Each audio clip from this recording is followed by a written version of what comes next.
So fine, let's see pipeline. Today we are going to see pipeline procurement. Pipeline मध्ये काय असतं की जे तुमचे मटेरियल आहे इलेक्ट्रिसिटी, गॅस, ऑइल, वॉटर जे तुमच्या डायरेक्ट प्रोडक्शनला सप्लाय होतो किंवा कुठेही तो डायरेक्ट कन्झ्युम केलं जातं pipeline material. Okay, it means pipeline material तुम्ही स्टोअर वगैरे नसतं ते कुठं स्टॉक नसतो त्याचा. ठीक आहे. सो पहिली स्टेप तुम्हाला काय करायचं आहे मटेरियल क्रिएट करायचं आहे with help of material type PIP that is pipe material. Okay, so पहिली स्टेप आपण जाऊया MM01 ला क्रिएट करूया material /MM01 industry sector and PIP is a material type. Okay, pipeline material. इथं मी काय करतो आर ओके P_R123 काहीतरी टाकून देऊ. इलेक्ट्रिसिटी असे इलेक्ट्रिसिटी EL R123 असं काहीतरी मटेरियल थोडंसं आगळं वेगळं. ठीक आहे. Enter. See there is no storage location. Storage location दिसतंय का इथं कुठं? नाही, कारण फक्त ते प्लांट लेवलवरती तुम्हाला मेंटेन करता. There is no storage location for the pipe material. R123 is your plant. Of correct. Enter. So here is your काय पण तिथं मटेरियलचं नाव टाकू इलेक्ट्रिसिटी वगैरे कशाचं मटेरियल. युनिट ऑफ मेजर तुम्ही इथं युनिटसाठी काय करू शकता आपण unit activity unit enzyme unit काय काय तर वेगळं. ओके, युनिट म्हणजे किती युनिट पडलं 100 युनिट 200 युनिट असं काहीतरी आपण त्याला लावू शकतो. ठीक आहे, एक सेकंड. हॅलो. ठीक आहे. So here material group you can select any material group from here which is uh, appropriate for your material. So we can say material group electricity वगैरे काय आहे का इलेक्ट्रॉनिक्स वगैरे काय इलेक्ट्रिसिटी इलेक्ट्रॉनिक्स काय इलेक्ट्रॉनिक्सच आहे सगळं electricity supply. Okay, enter. Enter. Purchasing मध्ये परचेसिंग ग्रुप वगैरे टाकून द्या पाहिजे तो. Enter. Valuation class. Valuation class तुम्हाला हे रॉ मटेरियलचेच दिसत आहेत. ठीक आहे, 3000 घेतो. स्टँडर्ड तिथं प्राइस द्यायची असेल तिथं देऊन टाका. स्टँडर्ड मध्ये तुम्हाला काय युनिट आहे तुमचा पर समजा 9 रुपये युनिट आहे किंवा 10 रुपये काय असेल किंवा 11 रुपये according to your meter commercial आहे का रेसिडेन्स आहे. Okay, save it. So P_EL_R123 material has been created. Okay, so I'll copy this material and I'll paste this here. हे अजून एक मटेरियल मी ऍड केलं याच्यामध्ये. Okay, for the pipeline again there are pre requisite. जसे आपण consignment मध्ये pre requisite check केले होते इन्फो रेकॉर्ड असला पाहिजे and standard purchasing organisation assign असला पाहिजे तुमच्या प्लांटला. Same prerequisites are for pipeline also. First is info record is mandatory and the standard purchasing organization should be assigned to plant. Okay, out of this one we have already covered in consignment which we have already assigned our standard purchasing organization to plant. Now we'll do a mandatory that is info record. We'll create an info record. To create info record, what is the transaction? Guru? M11. M11. Correct. So vendor is our vendor काय 2358 किंवा जो तुमचा असेल supplier MSEB चा vendor code तुम्ही जो create केला असेल त्याचा नंबर असेल तो. And your purchasing organisation is R123 and plant is R123. And important here you have to select pipeline item category. Sorry, info category. Okay, म्हणजे कळालं आता हे पाईपलाईन आणि हे कन्साइनमेंट हे दोन्ही आपल्याला मॅन्डेटरी आहेत.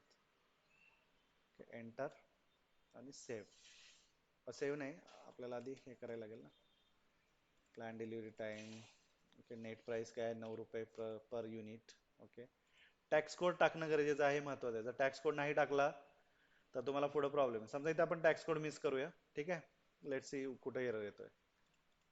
100 युनिट तुमचे स्टँडर्ड आहेत. ठीक आहे, एक 10 9 रुपये, सेव्ह इट. ओके, काय केलं मी, इन्फो रेकॉर्ड क्रिएट केला. सो इन्फो रेकॉर्ड मध्ये इथं पी दिसतोय बघा, पी म्हणजे पाईपलाईन साठी. ठीक आहे. So prerequisites are made, info record is created. Also already we have assigned the standard purchasing organization to plant. आता पाईपलाईन मध्ये काय असतं, there is no purchase order. There is purchase order नाही म्हणजे त्याची गुड्स रिसिप्ट नाही, म्हणजेच आपण मायगो मध्ये गुड्स रिसिप्ट करत नाही. आणि गुड्स रिसिप्ट नाही म्हणजे मायरो नाही. म्हणजे या तिन्ही गोष्टी आपल्याला देर इज एक्सक्लुडेड. आता मग काय केलं जातं, तर तुम्ही जे काय, आता समजा इलेक्ट्रिसिटी आपण मटेरियल क्रिएट केलं, तर इलेक्ट्रिसिटी काय आहे, तुम्ही कन्झ्युम करताय डेली बेसवरती, मिनिटाला सेकंदाला तुम्ही ते वापरताय. म्हणजे तुम्ही तिचा रेकॉर्ड ठेवायचा. म्हणजे रेकॉर्ड कुठं केलं जातं, तुमच्या मीटरमध्ये, बरोबर ना. मीटरमध्ये तुमचं रेकॉर्ड होतं की एवढे युनिट झाले, तेवढे युनिट झाले, 100 झाले, 200 झाले, 1000 झाले. That units are getting recorded.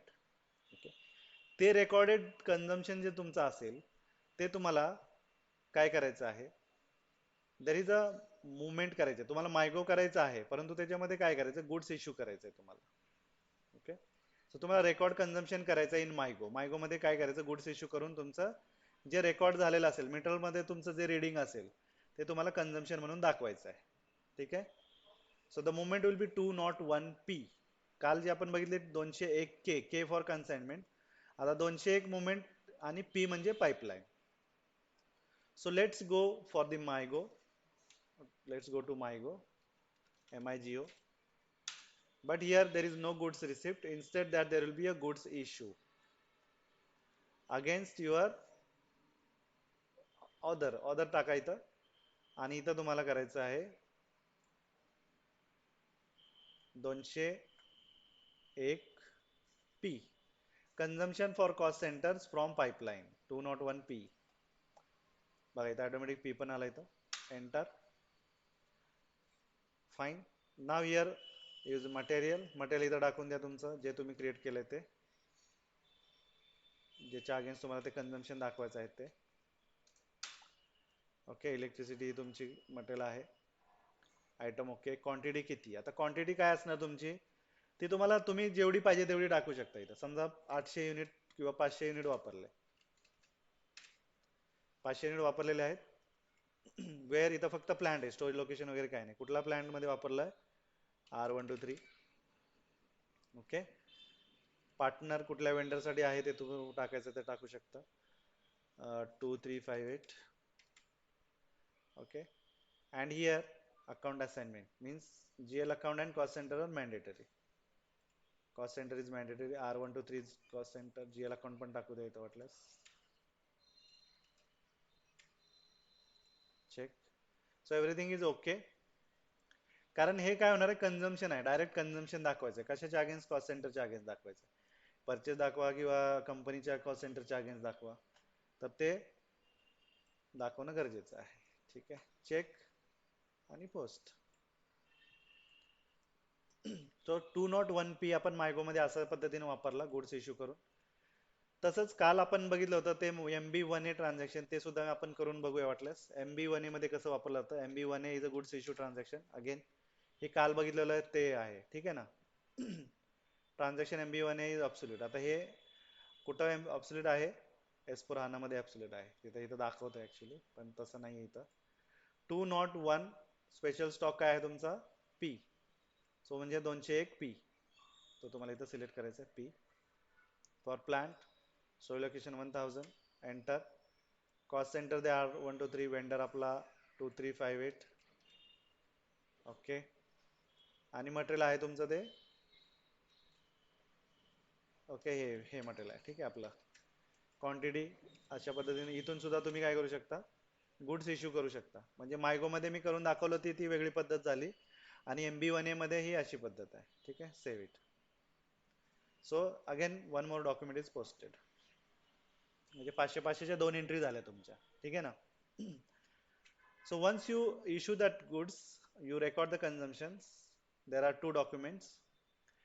So here likewise consignment, as there is no myro, instead myro there is a MRKO. Okay, MRKO settlement. Here also MRKO in for the settlement.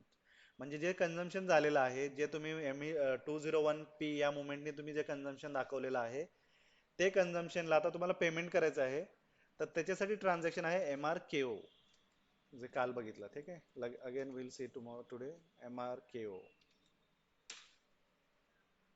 आता इथं तुमचा company code R123 आहे. Vendor you know that 2358. Plan is R123. And here now I will select pipeline because I want to do a pipeline settlement. Display, execute. Okay, not settled. Okay, दोन document केले आपण. 500 ची एक entry केली मायगो मध्ये आणि MB1A मध्ये दुसरी एंट्री केली 500 क्वांटिटी. दोघांची 4500 4500 आपल्याला पेमेंट करायचं आहे. 9 into 500 is 4500. 9 into 500 is 4500. So आता हे नॉट सेटल्ड आहे, डिस्प्ले केलं होतं आपण. आता आपण सेटल वरती क्लिक करू आणि एक्झिक्यूट करूया. सी, इन्फॉर्मेशन टेक्स्ट मध्ये एरर आलेला आहे. नो टॅक्स इन्फॉर्मेशन फाउंड, म्हणजे टॅक्स इन्फॉर्मेशन फाउंड होत नाही. कुठं नाही फाउंड झाली, त्याला काय एरर आहे हा, कोण सांगेल? टॅक्स कोड टाकला नव्हता ना सर. बरोबर, म्हणजे इन्फो रेकॉर्ड मध्ये आपण टॅक्स कोड मेंटेन केला नव्हता. याचा अर्थ ज्यावेळेस आपण इन्फो रेकॉर्ड क्रिएट करतो त्यावेळेस टॅक्स कोड टाकणं सुद्धा गरजेचं आहे, मॅन्डेटरी आहे. So I will go to ME12 now. Change मोडला जाऊया, कारण ME11 ऑलरेडी एक्झिस्ट आहे फॉर दिस मटेरियल. एक second. So will go to ME12. Material is काय तुला आपलं हे आहे. Okay, copy pipeline. Okay, change info record condition नाही, कंडिशन आपल्याला परचेस ऑर्गनायझेशन डेटामध्ये टॅक्स कोड टाकायचे, तर मी V0 टाकून देतो. Save it. Okay, info record is updated. Now again I will go to MRKO, back, settle and again execute. So document is created. Okay, now there is no error, document is created. You can go to the this document. Automatic settle झाले. दोन्ही entry एकत्रित झाल्या. Separate नाही, एकत्रित पैसे आपण त्याला payment केलं 9000चं. त्याच्या दोन एंट्री वेगवेगळ्या झाल्या, 4500 4500. So KBS is your transaction to pay to the supplier. Direct payment झालं सप्लायरला. So this is a pipeline cycle, procurement. Okay, pipeline कळालं हे कसं करतो आपण, काय असतं. So highlights is that first you have to create a material with the material type pipe. Prerequisites are info record is mandatory. Standard purchasing organization should be assigned to plant. Later on you will find that there is no purchase order, there is no goods receipt, no MIRO. म्हणजे goods receipt का नाही, कारण आपण purchase order नाही पाठवली. Instead that we can record the consumption in MB1A transaction or MIGO by doing goods issue through moment type 201P, P for pipeline.